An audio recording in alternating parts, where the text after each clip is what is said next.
Love is in the morning when you wake up and smile at me.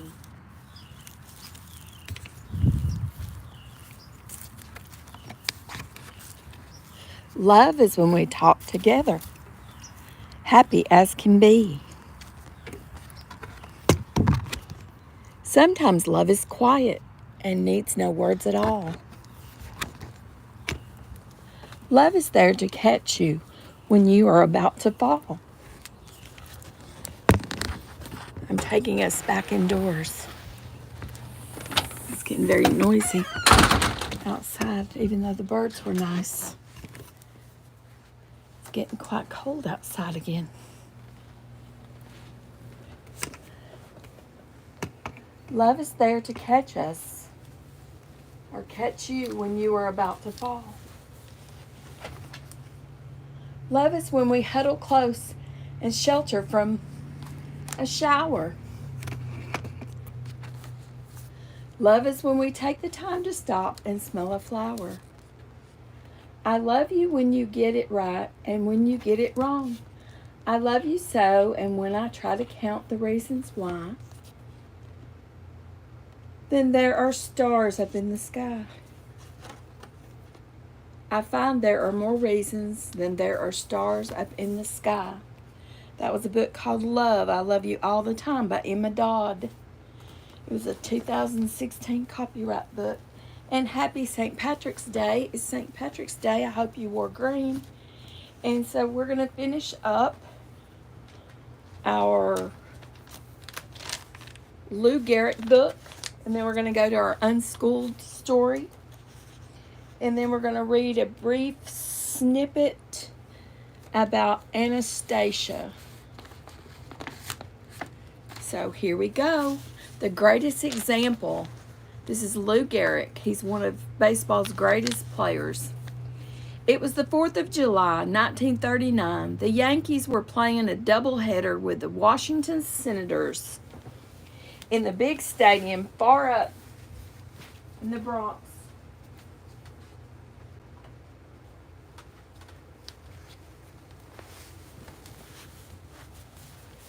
More than 60,000 people crowded into the double-deck stands.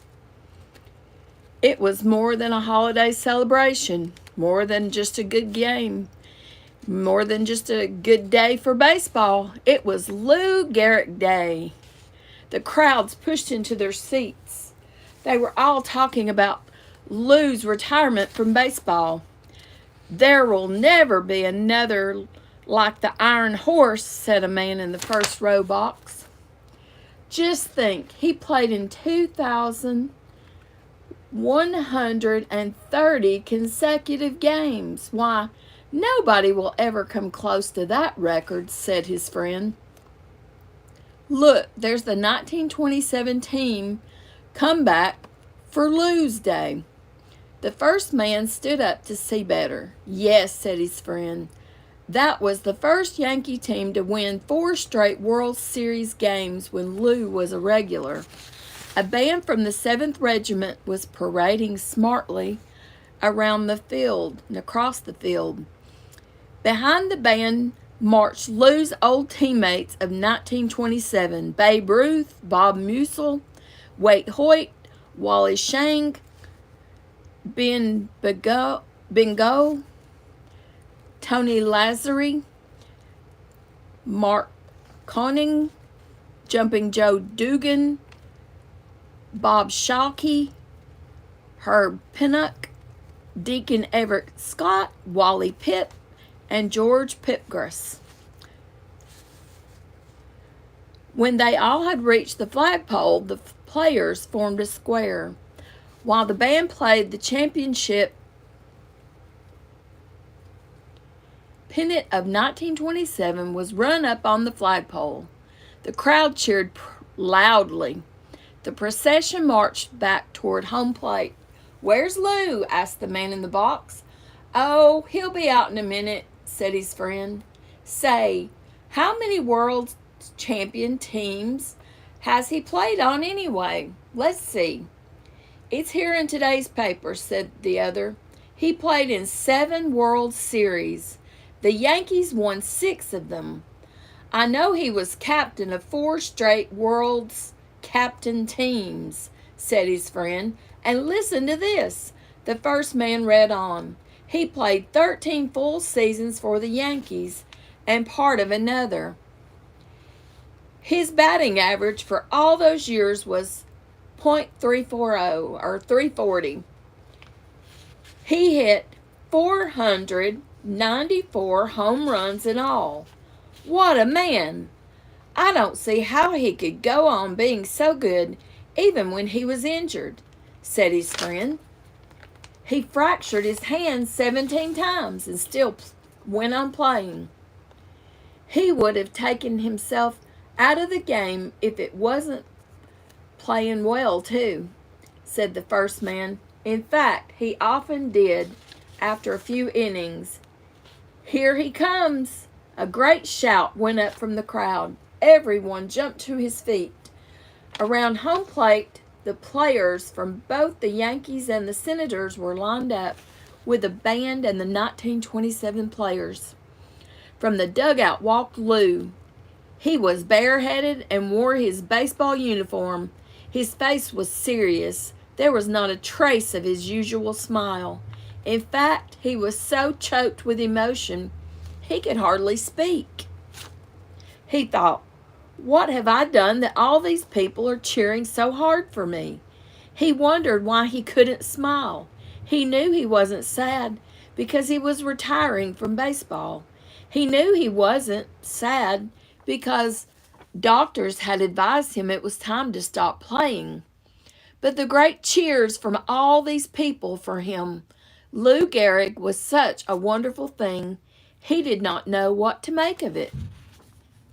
Lou walked up to the plate. There were speeches and more cheers. Then he received a big silver cup from his fellow players. Mayor Fiorello LaGuardia of New York City spoke last. You are the greatest example of good sportsmanship and citizenship. Lou, we're proud of you. The applause was deafening. It was Lou's turn to speak. He was so overcome. He didn't think he could say a word. Babe Ruth moved over and threw an arm around Lou's shoulder. He whispered, Say, Lou, does your mom still make those good pickled eels?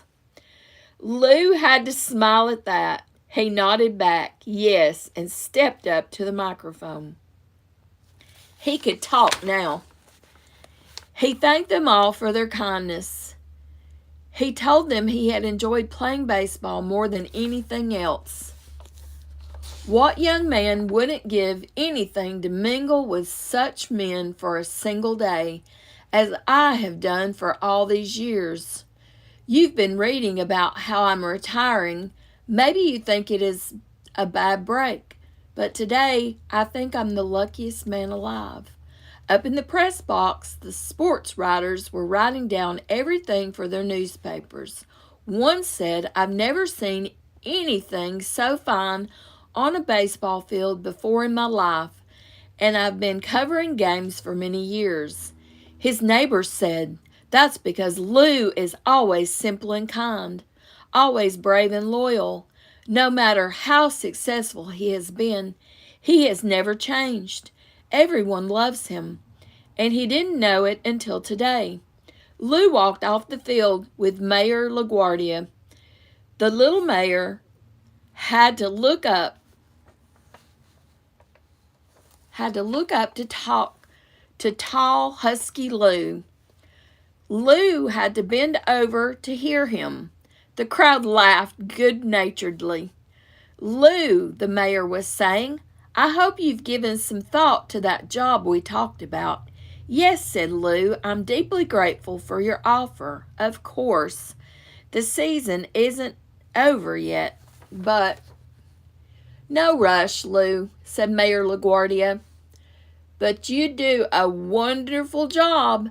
I know you've had many offers that would bring you more money, but you know how much we'd like to have you. Mr. Mayor, said Lou, I'm going to refuse everything else. I want the chance you've offered me to be a member of the parole board of New York City. I'd like to work with unfortunate lads who are trying to get a new start in life. If I can lend a hand to some of the boys who weren't so lucky as I want to do it. Mayor LaGuardia beamed. He shook Lou's hand. That's great. I'm having difficulty reading because my eyes are watering from something that's blooming outside. Maybe you can relate. Oh, let's see. That's great, he said. That's just wonderful. You're a good citizen, Lou. I know that many of the kids who grow up on the streets of New York the way I did have a tough time, said Lou. Some of them, I remember, have got into trouble all because of a bad start. They didn't have a home like mine, a mother and father like mine. I want to do my share to help them. Come and see me when the season's over, Lou, said the mayor. As he went to his box, the sooner you can start, the better. I'll be there, said Lou. He walked back to the dugout. The Yankees took the field for the first inning. Come on, fellows. We've got a game to win, shouted Lou from his seat on the bench. And that was the end of our Lou Gehrig storybook. And now we're going to go back to our Unschooled Story by Alan Woodrow. He also wrote the book, author of The Class Dismissed. We're on chapter 40 with Lily. You're at Gina's Planet, and I'm Miss Gina, and I'm so glad you're here. And happy St. Patrick's Day. I hope you wore green today so you didn't get pinched. Mr. Foley stands near the starting line for the second event, which is the water cup relay race. Competitors, get ready, he cries out. He looks hot in the sweater vest he wears. Maybe he should call it a sweating vest. His hair, a thick curly ball of black, wilts in the heat. George's squad gathers around him for instructions. I can't hear what George says to them, but he looks prepared, as if he has a plan all figured out. But of course, George would have everything arranged. My team stands around me. I picked everyone for this event, alphabetically by first name. It was the fastest way to choose participants, since I didn't have much time between events. But now I regret not picking my teams more carefully. What's the plan? Asked Alex. Run as fast as you can? I suggest with a helpless smile. Other than Alex and Aisha, who are both tall and fast, I think my team might be in trouble during this event. You'll be okay running, I asked Charlie. When I assigned him to this race, I forgot he had a broken leg. I can hop, Charlie boasts, handing me his crutches and then hopping 3 times to show me. His hopping might have been more impressive if his arms didn't fly up every time he moved. I'm not sure how he's going to keep his water cup balanced, but I don't have the heart to take him off the race team. He seems excited to participate. Each team member has to balance a cup of water on a tray, sort of like a waiter, and then race to a bucket at the far end of the field. Then he or she dumps the water into the bucket.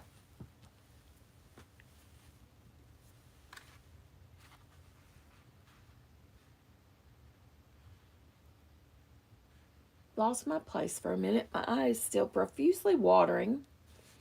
I'm using one eye to read with, but my eye is burning. Oh, so they dumps the water into the bucket, runs back, and hands the tray and cup to the next racer, who fills the cup with water and runs back across the field. The race goes back and forth and back and forth. Whoever fills their bucket with water first wins. So balancing your water cup is a pretty important part of the race. I'm ready too, says Brianna firmly. Then she hiccups. My eyes widen. That's also going to be a problem. It's hiccup. Fine. I can hiccup. Do this, she insists. Then she sucks in a big gulp of air and holds her breath. Brianna sometimes has hiccuping issues. I'll need to walk very slowly, says Colby. I don't want to twist my ankle. I have a big match tomorrow, and Dad told me to be careful. Colby is a really good golfer. So I guess it makes sense that she needs to be careful, but it will take a miracle for us to win this event. Finn stands near me. He's not in this race, but he leans over and says, "Don't worry, we can't lose." "What do you mean?" I ask, but Finn walks away muttering something about grace and horseback riding. I start to chase after him, but Mr. Foley is already in position to start the event. I'm just going to have to keep my eyes as wide open as they can possibly be open. Something's going to happen, and I only wish I knew what. "Your team looks good," says George, but I know he's just being polite. Choosing Charlie and his broken leg was an interesting choice. "He can hop," I say, biting my lip. "But never mind that. Do you see any sabotage planned?" I'm eager to change the subject from Charlie's hopping skills. "No," admits George, looking this way and that way. "But maybe nothing will happen during this race. At least there aren't any eggs involved." I shake my head and pick an eggshell out of my hair. I'm pretty sure Finn did something, or he will do something. Grace has him wrapped around her finger. The first racer, Bjorn from Team Blue, and Aubrey from my team, stand with their trays at the starting line. Their water cups full. 2 large buckets sit on chairs at the far side of the field. "Are you ready?" asks Mr. Foley as sweat pours down his face. He stands in front of one of the fans, but it's not blowing. It's not blowing enough air to keep water from dripping off his head. "On your mark." I still don't see anything wrong anywhere. What's going to happen? I ask George. George looks down at his clipboard. "Maybe it will rain, and water will fill all the buckets, so it'll be a tie." He's praying for rain now. George looks down at his clipboard. "Maybe it will rain and water will fill the bucket, so it'll be a tie." I shake my head. "There's not a cloud in the sky. Get set," Mr. Foley announces. George looks down at his clipboard. I thought someone might replace one of the buckets with a thimble, so only a tiny amount of water would fill it. George frowns and lowers his list. "And that was my best idea. You're not very good at planning trouble." I squeeze his arm. "But that's one of the things I like about you." "Go!" yells Mr. Foley. Bjorn and Aubrey are off. Bjorn walks slowly, carefully not to spill his water, but Aubrey shoots ahead of him. She's fast, and we take a quick lead. "You don't have a chance of winning if your team goes that slow," I warn George. "Slow and steady wins the race," he replies. Sure enough, Aubrey stumbles and her water cup flies off her tray. Bjorn from Team Blue walks as slowly as Elvis the turtle, but he's still not spilling a drop. As he trudges forward, Aubrey scrambles to her feet and rushes back to the starting line to refill her water cup. She's got to go refill her water cup. By the time Aubrey finishes filling her water cup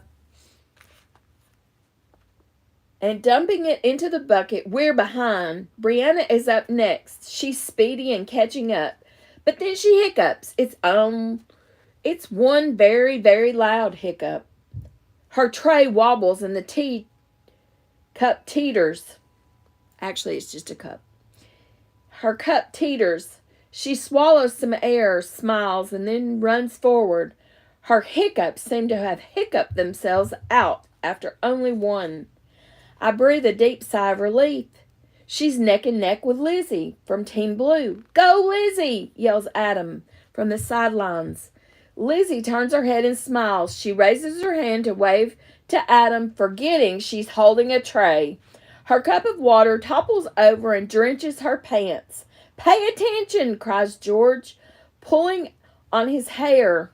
Lizzie rushes back to the starting line to pour water back into her cup while Brianna speeds ahead. My teammates roar their disapproval. All right, Bree, I shout. Soon we're a lap ahead of Team Blue, which is awesome sauce. But now it is Charlie's turn to run. I can barely watch. He left his crutches on the ground, but his water cup falls every time he hops. Hop, spill, hop, spill. I really should have replaced him in this race. After Charlie hops back to refill his cup for the fourth time, he gets down on his knees and crawls forward with his cup and tray. He isn't hopping and spilling all his water out, but he's also creeping like a snail, and our lead vanishes.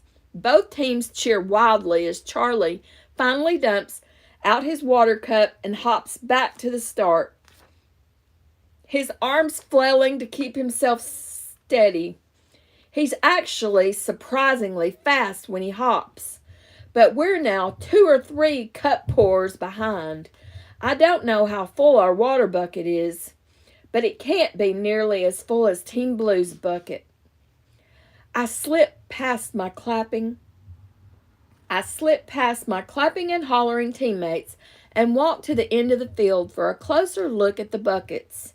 I stand on my tiptoes to get a good look. Our bucket is more than half full. Team Blue's bucket is almost empty.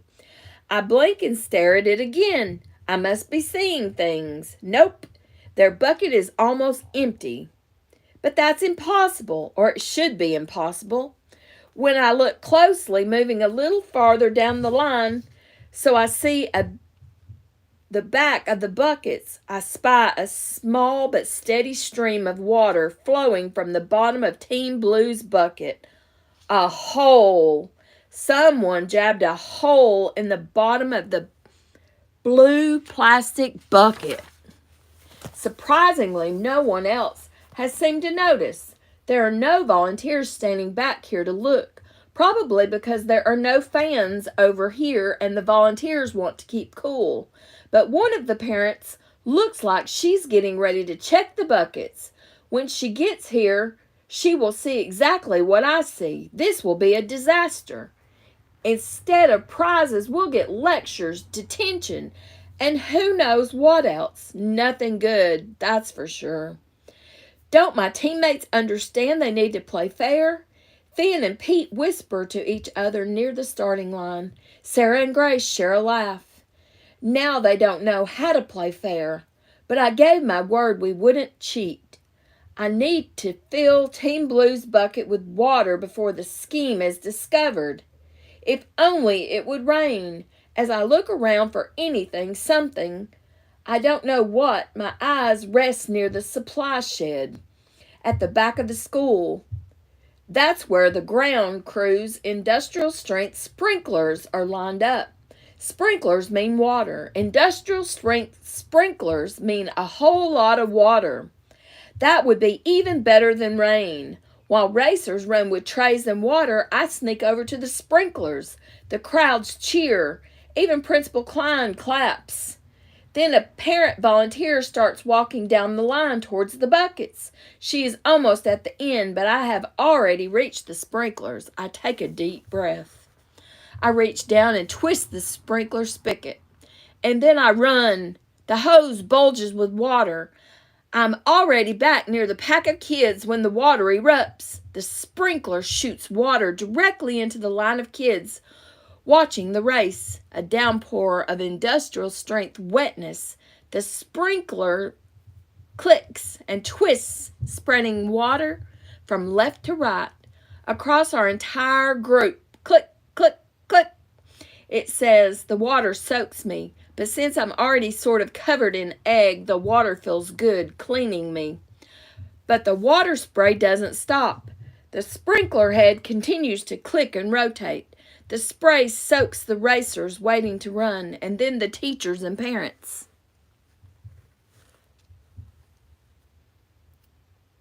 The stream of water reaches across the field and cleanly blocks our bucket off its chair. And then Team Blue bucket gets walloped by water too. Then the water stops. A rainbow forms across the sunny sky from the mist of the sprinkler water clinging to the air. Behind it, a red-faced and very angry Principal Klein stands next to the water faucets. Uh-oh, that doesn't sound good.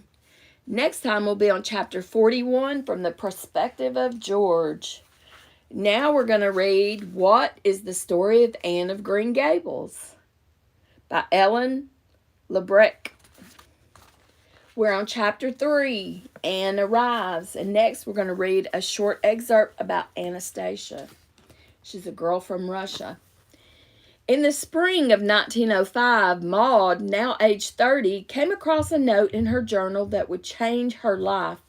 It was a summary of a newspaper story that she had once read. The note said, "Elderly couple apply to orphan asylum for a boy. By mistake, a girl is sent." An orphanage or orphan asylum, as the newspaper stated, is a group home where children live while waiting to be adopted by another family.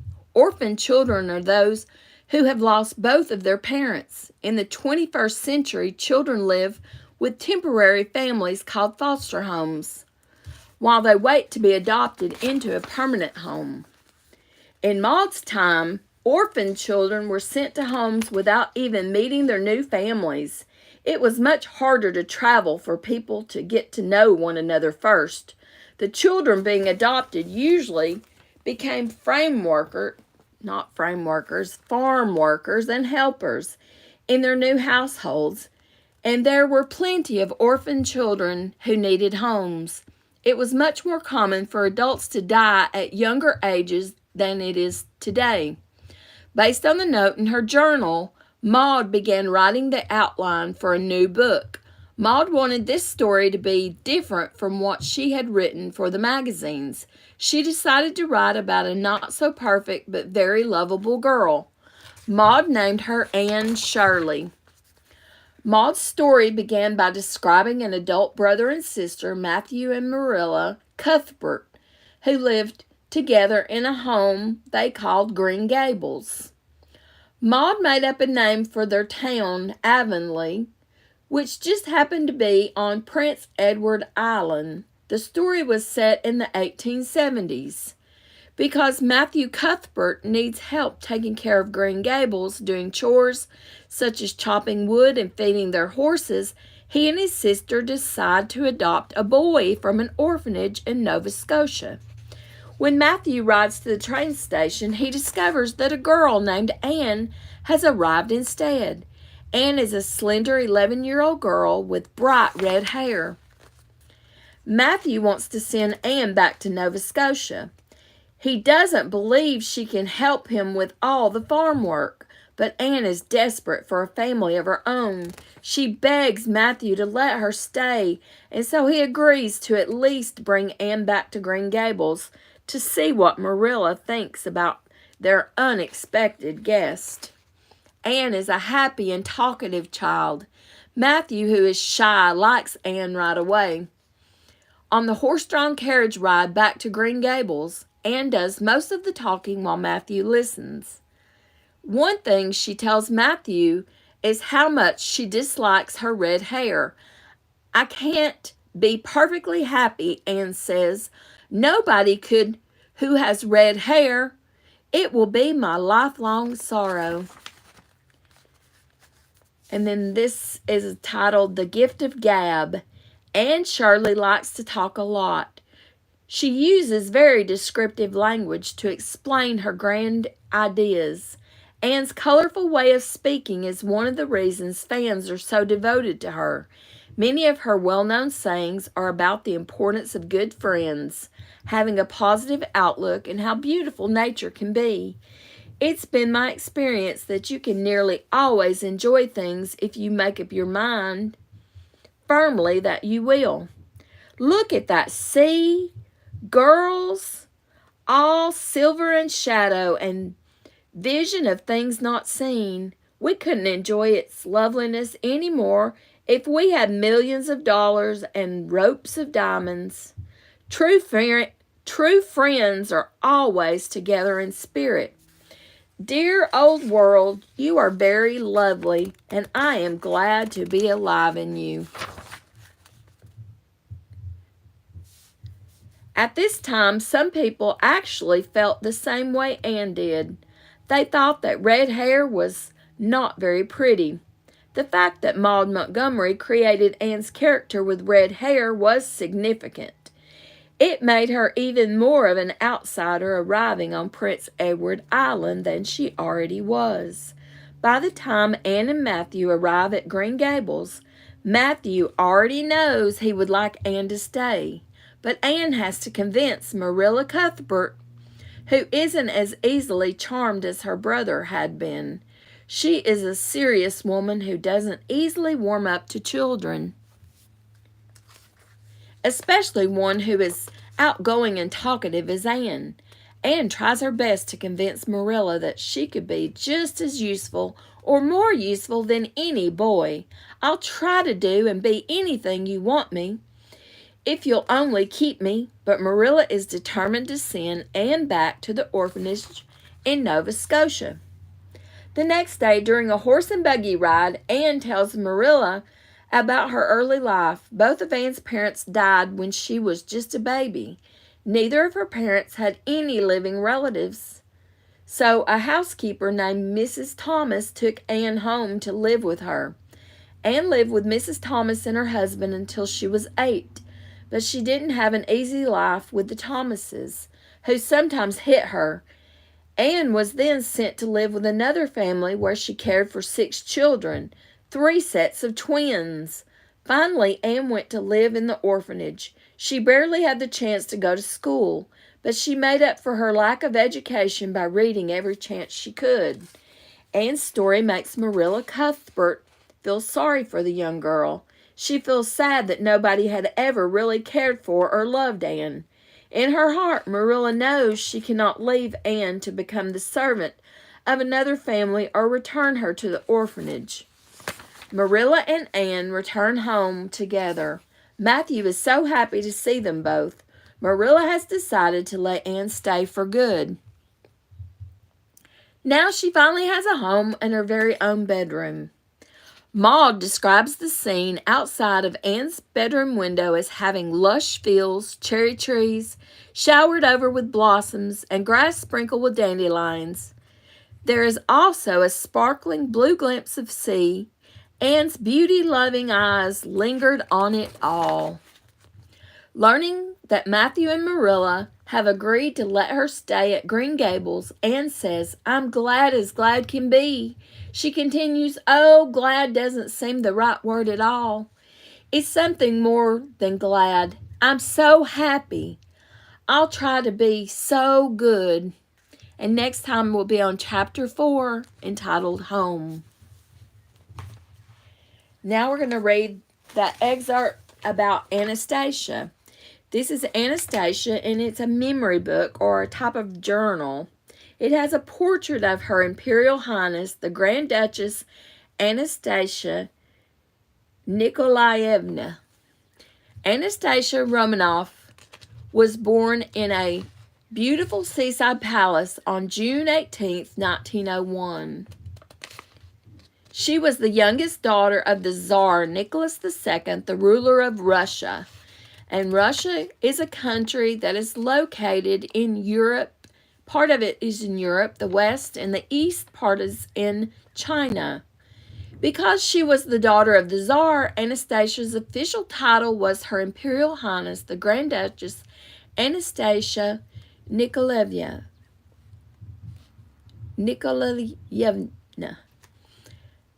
Although you might think that Anastasia was very different from American girls of today, she was similar in many ways. She liked to sketch and paint, take photographs, swim and play with her brother and sisters, and she sometimes found her schoolwork boring. When Anastasia lost her family, she discovered what was really important to her. She wanted the same things you want: a loving family, a home, and lots of friends. Anastasia would have treasured a keepsake album like this one. You can use it to record all your thoughts, feelings, and memories about the people and places that are most important to you. So in your journal that you've been keeping, where you've been keeping your goals and your dreams and your daily activities, you could also include a section that's all about you. You could put your full name, your nickname, your birthday, your age, your grade, and you could even paste a picture of yourself inside your journal so that you can look back on it from years from now. You can describe what you look like. You can write down the color of your hair. I would put brown. The color of your eyes, I would put hazel. Your height and your weight, those are in my journal. My favorite outfit for school, and you could describe it or include a picture as well. And you could include things like stories about me when I was little, if you ever knew tales about you, things you did as a child. One story about me that I did as a child was there was a big, beautiful, bright red ant. And I just saw it, and it looked so fuzzy. It looked like it was made of velvet. And I was only about 3 years old, but I wanted to touch this ant. And my mother said, no, don't touch the ant. It will hurt you. And so I just kept on getting closer and closer to this ant until I touched it and the ant stung me. And so I realized a valuable lesson that my parents were telling me not to do things to keep me safe. And so another thing that you could include in your family tree are stories about you, stories that have been shared to you from your grandmother, your father, your mother. And then you could also make a family tree if you wanted to. And you could put your parents' names, your mother and your father, and your mother's birthday and your father's birthday. And you could put where they grew up and where they went to school, their hobbies, what they liked to do when they were your age. And this could help you find out more about your parents, know more about them. What I like most about my parents, things that are important to them, what's special about them. I always loved my mother's sense of adventure. She was always wanting to go somewhere. Even when she became very sick, she wanted us to get one of those RV campers and travel all over. So then you can put your mother's grandparents, your brothers and sisters, their names. You can put the fun things that you like to do together. You can write things like things that we have in common, the ways we're different. And you can include your pets. You could put a picture of your pet. You could describe your pet. My pet has long, fuzzy hair, and he smiles with his pointy teeth, and he has a very long tongue that hangs out of his mouth when he smiles. So you can include things like that if you wanted to. And so we're going to sing our sunshine song. It is a beautiful, sunny day, but it's quickly fading. It's getting colder, and the sun seems to be less bright and cheery than it was this morning. And so we're going to sing our sunshine song because our sun will go down in a couple of hours. And we're going to sing our Twinkle Twinkle Sunshine, our Twinkle Twinkle Sunshine is what I call it. The sunshine song and the Twinkle Twinkle Little Star song. Because our stars will come back out, our moon will come out, and our stars will shine bright. And maybe we won't get any rain tonight. So we're going to sing You Are My Sunshine. Can you sing along with me? You are my sunshine, my only sunshine. You make me happy when skies are gray. You'll never know, dear, how much I love you. Please don't take my sunshine away. And now we're going to sing our Twinkle Twinkle Little Star song. And every day our sunshine does go away, but it always comes back another day. So we'll look for it to come back again. So we're going to sing Twinkle Twinkle Little Star. Let's go. Sing with me. Twinkle Twinkle Little Star, how I wonder what you are. Up above the world so far, like a diamond in the sky. Twinkle, twinkle, little star, how I wonder where you are. They're up there in the sky. We just can't see them yet because it's too bright. But as it gets darker and we turn out our lights and the sun turns off its lights, we'll see the stars shining bright off the reflection of the sun on the moon and the moonlight. And the stars will twinkle tonight. So look for the stars in the nighttime sky, and I'll see you next time. You've been at Gina's Planet with Miss Gina, and I hope you enjoyed those stories.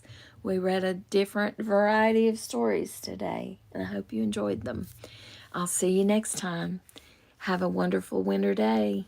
I think we've only got a short time of days before it'll be spring. We've already seen signs of springs with the flowers blooming. This is a pink Japanese magnolia you see behind me. And I have on my green St. Patty's Day shirt that says, "May you live as long as you want and never want as long as you live." That's one of my favorite shirts to wear, even if it wasn't St. Patrick's Day. So happy St. Patrick's Day, and wear your green proudly. And I'll see you next time. Bye-bye. Good night and good evening. Bye-bye.